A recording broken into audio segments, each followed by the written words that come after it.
நாங்கள் கடந்த 2 நாட்களுக்கு முன்பாக பாகிஸ்தான் தூதரகத்துக்கு முன்பாக சென்று ஆர்ப்பாட்டம் நடத்தவில்லை.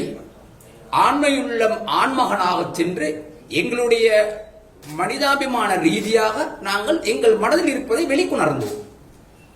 அதற்கு எதிராக எதிர்கட்சியில் உள்ள சிலர்கள் நான் நினைக்கின்றேன் தீய சக்திகள், கொழும்பிலே பாராளுமன்றத்தில் தூக்கி எறியப்பட்ட குள்ள நரிகள், இவர்கள் எங்களுக்கு எதிராக செயல்படுவதாகவே நான் சந்தேகிக்கின்றேன்.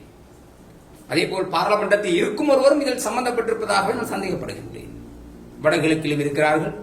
எனவே இவர்களுக்கு ஒரு அரசியல் கட்சியில் ஒருவர் முன்னேறுவது மிக வருத்தமாகவும் கஷ்டமாகவும் இருக்கின்றது. அதற்கு எங்களுக்கு எதுவும் செய்ய முடியாது. உங்கள் திறமைகளை வைத்துக் கொண்டு நீங்கள் செய்யுங்கள். நீங்கள் ஒவ்வொருவரும் அடுத்தவர்கள் முதுகிலே ஏறி செல்பவர்கள். தனியாக தேர்தல் கேட்க முடியாத கோழைகள், தன்னுடைய கட்சியிலே தேர்தல் கேட்க முடியாமல் அப்படியே கேட்க முடிந்தால் கூட பல கட்சிகளை இணைத்துக் கொண்டு கேட்பவர்கள் தான் இவ்வாறான முதுகெலும்பற்றவர்களாக இருக்கின்றார்கள். எங்களை பொறுத்தவரையில் எனது கட்சி, எமது தலைமுறை கட்சி, நாங்கள் எப்போது தேர்தல் கேட்டாலும் தனிமையாகத்தான் தேர்தல் கேட்போம். எவரோடும் சேர்ந்து கேட்பதற்கு எங்களுக்கு உத்தேசம் இல்லை, அவசியமும் இல்லை. எனவே இம்முறை தேர்தல் நான் கொழும்பில் கேட்பதற்கு தயாராக இருக்கின்றேன். நிச்சயமாக கொழும்பு மாவட்டத்திலே தேர்தல் கேட்கின்றேன் நான். ஆகவே இதை அறிந்தவர்கள் இப்போது நாங்கள் எங்களுடைய வளர்ச்சியையும் வேகத்தையும் விவேகத்தையும் பார்த்து பயந்து தேவையற்ற பிரச்சனைகளை உண்டு பண்ணுகின்றார்கள். இன்று எங்கள் கூட்டத்திற்கு வந்தவர்கள், அந்த நல்ல நிகழ்வுக்கு, அந்த புனிதமான நிகழ்வுக்கு வந்தவர்களை போலீசார் அல்லது சிஐடி கூறப்படுபவர்கள் போய் அவர்கள் சம்பந்தமாக விசாரிப்பதாக கேள்விப்பட்டோம். தயவு செய்து போலீஸ் சுமா அதிபர் அவர்களே, இவ்வாறான செயல்களை ஜனநாயக ரீதியாக என்னுடைய அரசியல் அதிகாரமும் இந்த நாட்டில் எங்களுக்கு உள்ள உரிமையும் சொல்ல விரும்புகின்றேன். நான் வன்மையாக கண்டிக்கின்றேன். போலீசாருடைய தொழில் எவ்வளவோ இருக்கின்றது. நாங்கள் அங்கே கதவுகளை உடைக்கவில்லை, கல்லடிக்கவில்லை, அவர்களுக்கு பிரச்சனை பண்ணவில்லை. எங்களுடைய உள்ளான உள்ளத்தில் இருப்பவைகளை நாங்கள் வெளிக்கொணர்ந்தோம். இதில் என்ன தவறு இருக்கின்றது? அப்படியா எங்களுக்கு உண்மை பேசுவதற்கு இந்த நாட்டில் அதிகாரம் இல்லையா? இந்த நாட்டின் ஜனாதிபதியை நாங்கள் தேர்ந்தெடுத்தது அதற்காகத்தான், எங்களுடைய தேவைகளை கூறுவதற்கு. அவரும் கடந்த 20 வருடத்துக்கு மேலாக இவ்வாறான பல போராட்டங்களிலே இருந்தவர். அப்படி இருந்தவர் இந்த நாட்டின் தலைவராகியதற்காகத்தான் நாங்களும் தைரியமாக இப்போது வந்திருக்கின்றோம். இவ்வாறான போராட்டங்களில், ஜனநாயக போராட்டம், அமைதி போராட்டங்களில் நாங்கள் செயல்பட்டுக் கொண்டிருக்கின்றோம். எங்களை எதற்காக இடையூறு பண்ணுகிறீர்கள்? எங்கள் அங்கத்தவர்கள், கட்சி அங்கத்தவர்கள், அதிலே கலந்து கொண்டவர்கள், அமைப்பாளர்களை தொடர்ச்சியாக போலீசார் செய்து விசாரிக்கின்றார்கள். ஏன் விசாரிக்கின்றீர்கள்? நாங்கள் தீவிரவாத இயக்கம் அல்ல. ஊடகங்கள் நாங்கள் ஒழித்து செய்யவில்லை. இலங்கை ஊடகங்கள்ல உலக ஊடகங்களும் செல்லுகின்றன. தமிழ், சிங்கள, ஆங்கில பத்திரிகைகளும் செல்கிறது. வெளிநாட்டு பத்திரிகைகள், பிபிசி நியூஸிலும் சென்றது எங்களுடைய செய்திகள். எனவே இது ஒளிவு மறைவாக இருந்தால் நீங்கள் போலீசார் விசாரிப்பது நியாயம் இருக்கின்றது.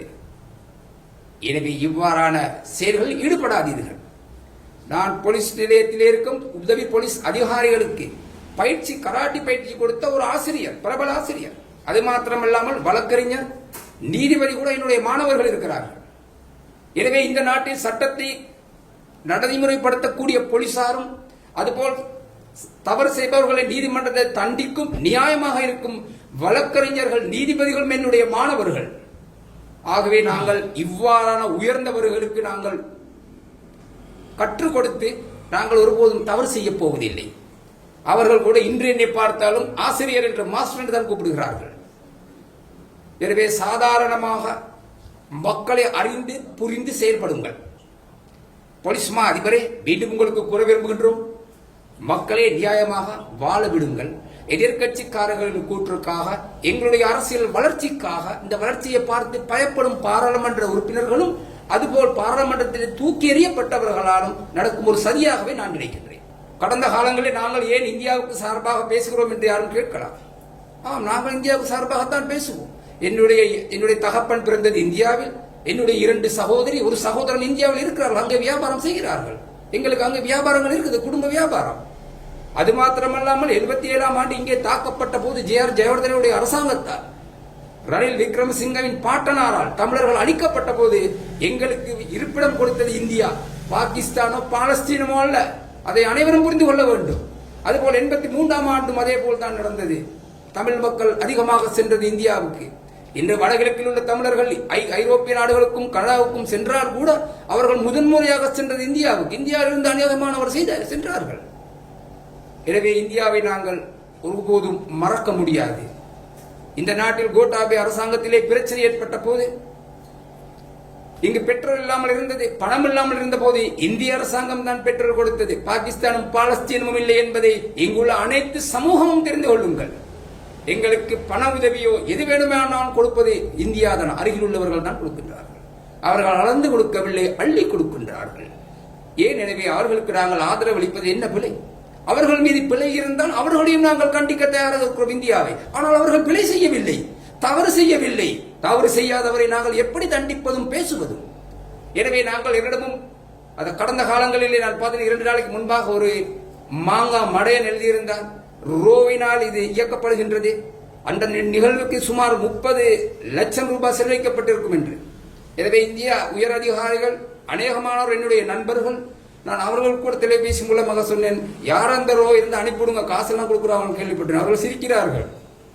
எனவே இது நாங்கள் எங்களுக்கு ஒரு அந்யோன்யமானது இந்திய அரசாங்கம், இந்தியா, அதுபோல் இந்திய தூதரகம். எங்கள் மொழி பேசக்கூடியவர்கள் இருக்கின்றார்கள், எங்கள் சகோதரர்கள் இருக்கின்றார்கள்.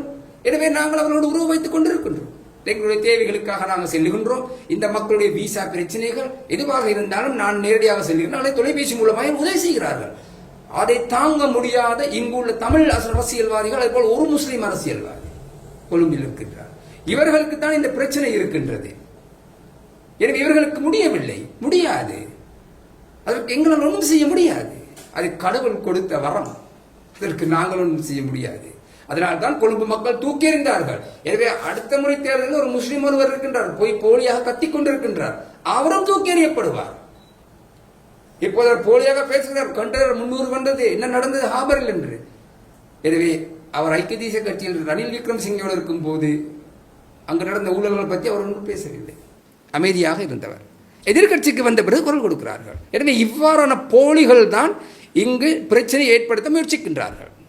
இங்கு பிரச்சனை ஏற்படுத்த முடியாது. இது ஐக்கிய தேசிய கட்சி அல்லது பொதுஜன ஐக்கிய முன்னணி போன்ற கட்சிகளாக இருந்தால் இங்கு நாட்டில் பிரச்சனை வரும். இப்போது இருப்பது என்பிபி அரசாங்கம். நீங்கள் வாளாட்டினீர்கள் என்றால் உங்கள் வாள் நறுக்கப்படும் என்பதை மறந்து விடாதீர்கள். நீங்கள் இன்னும் அனுரையின் ஒரு முகத்தை தான் பார்த்திருக்கின்றீர்கள். நீங்கள் தேவையில்லாத பிரச்சனைக்கு போனீர்களே, ஆனால் அவருக்கு தெரியும் உங்களுக்கு எப்படி மருந்து கொடுப்பது என்று. மறந்து விடாதீர்கள். அடுத்தவர்களுக்கு தொல்லை கொடுக்காதீர்கள். உங்களுடைய தேர்தலை மிக அழகாக செய்து கொண்டு போங்கள். எங்களுக்கு இடையூறு செய்ய வராதீர்கள். நாங்கள் ஒருபோதும் பயந்தது அல்ல. எங்களுக்கு பயம் தெரியும், ஆனால் பயப்பட தெரியாது. நன்றாக ஞாபகம் வைத்துக் கொள்ளுங்கள். பயம் தெரியும், பயப்பட தெரியாது. யாராக இருந்தாலும் நாங்கள் ஒருபோதும் பயப்பட போவதில்லை. அது சாதாரண மனிதனாக இருக்கலாம் அல்லது சீருடையாடு உள்ளவர்களாக இருக்கலாம். ஏனெனில் நாங்கள் சட்டத்தை மதிப்பவர்கள். சட்டத்துக்கு விரோதமாக நாங்கள் எதுவும் செய்ய போவதில்லை. எனவே நாங்கள் யாருக்கும் பயப்பட வேண்டிய அவசியம் இல்லை. ஜனாதிபதியும் நாங்கள் கௌரவமாக பார்க்கிறோம், பயப்பட வேண்டிய அவசியம் இல்லை. ஏன் பயப்படும்? நாங்கள் பிழை செய்தோமா, தவறு செய்தோமா, அல்லது குற்றம் இழைத்திருக்கின்றோமா? இல்லை. நாங்கள் நல்லதை செய்வதால் யாருக்கும், கடவுளுக்கு கூட நாங்கள் பயப்பட மாட்டோம். கடவுள் எங்கள் மீது அன்பு வைத்திருக்கின்றார். எனவே உங்களுக்கு பொறாமையாக இருக்கிறது, உங்களால் எதுவும் முடியாது என்பதற்காக எங்கள் மீது போலியாக புகார்கள் வைக்க நினைக்காதீர்கள். அதில் எவ்விதமான வெற்றியும் பெறாது. நீங்கள் புகார் வைக்க வைக்க நாளைக்கு நாள் நாங்கள் வளர்ந்து கொண்டிருப்போம். அதை பார்த்து நெஞ்சு வலி வந்து நீங்கள் சாகப் போகிறீர்கள். ஒரு குற்றச்சாட்டு இருக்கின்றது. இப்போ அந்த முன்னர் தெரியும் டேம் பிஎஸ்ஆத்தெல்லாம் ஒரு ஆர்ப்பாட்டம் செஞ்சு அந்த ஃபெட்ஸுக்காக்களை காசு கொடுத்து கூட்டிட்டு வந்து ப்ரொடெஸ்ட் செய்வாங்க. அந்த மாதிரி ஒரு கருத்து சமூக வலைத்தளங்களில் உங்களுடைய காணொலிகளுக்கு கீழே ஒரு சிலர் கமெண்ட் பண்ணியிருக்காங்க. இந்த மாதிரியான கமெண்ட்ஸ்களுக்கு உங்களுடைய பதில் என்ன? நீங்க உங்களுக்கு காசு கொடுத்தா எப்படி பிரச்சனைக்காக்களை கூட்டிட்டு வந்து ப்ரொடெஸ்ட் செஞ்சீங்களா? அதோட நீங்க ஒரு விளம்பரத்தை தேடிக்கிறது தான் இப்படி செஞ்சீங்களா? நிறைய ஒரு விமர்சனங்களும் இருக்கு. இந்த விமர்சனங்களுக்கு உங்களுடைய பதில் என்ன? நான் இது வந்து தேர்தல் காலமாக இருந்தாலும் எங்களுடைய கட்சி தேர்தலில் கலந்து கொள்ளவில்லை. நாங்கள் இந்த மேடைகளிலும் பேசியதும் கிடையாது. இது ஒரு தேர்தல் மேடையும் அல்ல, வாக்குக்கான வேட்டையும் அல்ல. எனவே இது ஒரு அநீதிக்கு எதிராக ஒரு போராட்டம் என்பதை விட அருமையாக நாங்கள் போய் அமைதியாக சொல்லிவிட்டு வந்தோம். அதைத்தான் நாங்கள் கூறுகிறோம். இது போராட்டம் என்று கூட நாங்கள் கூற விரும்பவில்லை. நான் நினைத்தால் அன்று சுமார் 280 பேர் போல் வந்தார்கள். அந்த அவர்கள் அனைவருக்கும் வீடு கட்டி கொடுப்பேன். அது ஏன் விருப்பம், நான் எவனுக்கும் கேட்க முடியாது, அரசாங்கத்துக்கும் முடியாது. அது என்னுடைய பணம், நான் கட்டி கொடுப்பேன். அது ஏன் விருப்பம்? இதை கூறும் பிச்சைக்கார எதிரிகள், அரசியல் செய்பவர்களால் ஒரு மலசல கூடம் கூட கட்டி கொடுக்க முடியாது. இந்த முட்டாள்களுக்கு நான் மட்டக்களப்பில் 500 குழாய் கிணறு எடுத்து கொடுத்துருக்கிறேன். ஆனால் இங்கே போலியாக இங்கும் மட்டக்களப்பிலும் யாழ்ப்பாணத்திலும் குறைக்கத்தான் தெரியும் இவர்களை கொள்ளிய அரச காசை எடுத்து அதிலும் ஊழல் தான் நடக்கின்றது. நாங்கள் எங்களுடைய சொந்த பணத்திலே செய்கின்றோம். நான் நினைத்தால் மீண்டும் கூறுகிறேன், வந்தவர் ஒவ்வொருவருக்கும் தனிநபருக்கும் வீடு கட்டி கொடுக்க என்னால் முடியும். நினைத்தால் நான் கட்டி கொடுப்பேன். அது என் விருப்பம். கூறும் எனக்கு விமர்சனம் செய்யும் இந்த போலி பாராளுமன்ற உறுப்பினர்கள் அல்லது முன்னாள் பாராளுமன்ற உறுப்பினர் படுதோல்வி அடைந்து கொழும்பிலே படுதோல்வி அடைந்து தூக்கி எறியப்பட்ட குப்பையில் இருப்பவர்களுக்கு நான் கூறுகிறேன், முடியுமாக தான் ஒரு மலசல கூட உன்னுடைய சொந்த காசில் கட்டி கொடு. இதை விட வேறொன்றும் கூறுவதற்கு இல்லை இந்த தமிழின துரோகிகளுக்கு.